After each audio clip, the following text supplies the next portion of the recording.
রোশনাই, আজকের পর্বে আপনারা দেখতে পারবেন যে একটা মেয়ে কোনো ভোগ্য বস্তু নয়। তো আমাকেই বা কেন এত ছোট করছো? হরিমা দিদি, গর্ভে যদি সত্যি স্যারজির সন্তান থাকে তাহলে স্যারজির অসুস্থতাটা হরিমা দিদিকেই সামলাতে হবে। অসুস্থ?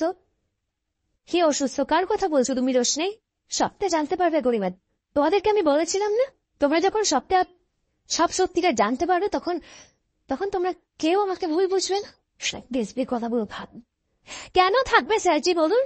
সবার সবটা জানার অধিকার আছে, আর আমি সবাইকে সব সত্যিটা বলবো। এটা আমার নতুন কিনা নাটক। এই সব নাটকবাজি বন্ধ করো। আপনি একদম আমার সঙ্গে এভাবে আঙুল তুলে কথা বলতেন না। আর না, তোমার ডিসিশনটা জানা এখন খুব জরুরি। তুমি যেমন একটা মেয়ের বাচ্চার দায়িত্বকে অস্বীকার করতে পারো না যে বাচ্চাটা তোমার, এমনি একই সঙ্গে তুমি আরেকটা মেয়েকে বিয়েও করতে পারো না।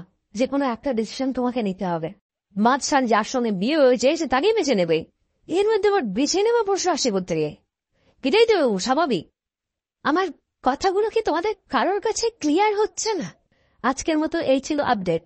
ভিডিওটি ভালো লাগলে এবং পরবর্তী আপডেট পেতে আমাদের চ্যানেলটি সাবস্ক্রাইব করুন।